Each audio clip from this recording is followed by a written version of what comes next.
Dans l'émission de koh le candidat Fuzzy a déclaré vouloir une plus grosse part de viande, donc de protéines, que les femmes. Donc après avoir gagné un jeu de confort, l'équipe a gagné de la viande et des féculents.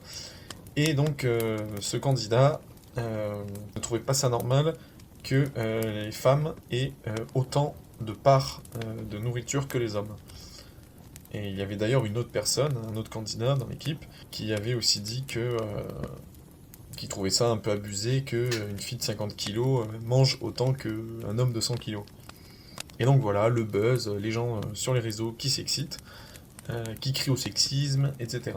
Alors encore une fois, une belle bande d'abrutis, parce que justement, il faut savoir que les quantités, c'est physiologique, hein, naturel. Les hommes et les femmes n'ont pas le même besoin en apport calorique journalier. Un homme doit manger environ 2000 calories par jour et une femme environ 1500. Après, tout dépend s'ils font du sport, en régime, etc. Mais donc voilà, il y a quand même une différence de calories de 500. Et il est vrai que donc du coup, manger autant, avoir un apport calorique autant qu'une personne qui est du coup donc un homme et donc qui a plus de masse, et surtout s'il y a vraiment d'écart, quand tu vois certaines femmes qui vraiment font à peine 50 kilos, qui ont la peau sur les os, et quand tu vois des hommes qui sont grands, qui font un bon 90 kilos avec des muscles, on sait que du coup les muscles ont aussi de plus d'apport calorique.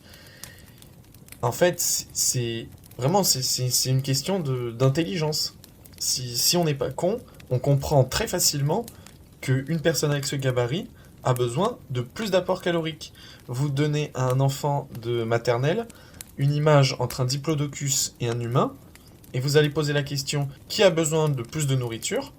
L'enfant va facilement trouver que c'est le diplodocus. Et si vous lui demandez pourquoi, il va vous répondre parce qu'il est plus gros. Et donc c'est exactement la même chose avec nous les adultes qui sommes quand même un peu plus intelligents. On comprend facilement, même si le détail est limité.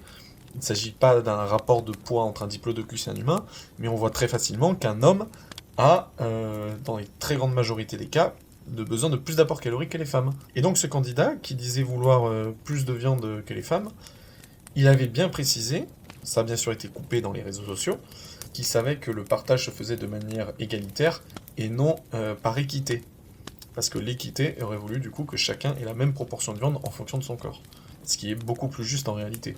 C'est pour ça aussi que les femmes, du coup, dans ce genre d'épreuve, sont moins fatiguées que les hommes. Parce que comme elles mangent autant que les hommes en apport calorique, vu proportionnellement, elles mangent beaucoup plus que les hommes en fin de compte. Et c'est pour ça qu'on voit généralement beaucoup plus d'hommes mal en point dans koh que des femmes, au niveau physique. Donc voilà, la prochaine fois, avant de l'ouvrir, essayez de vous cultiver un peu plus, connaître les choses, de connaître le corps humain, et comme ça, ben, ça vous évitera de dire des conneries. Voilà, donc c'est un buzz qui n'a encore une fois pas lieu d'être. À la limite, la seule chose positive à ce buzz, bah, c'est de faire parler de l'émission.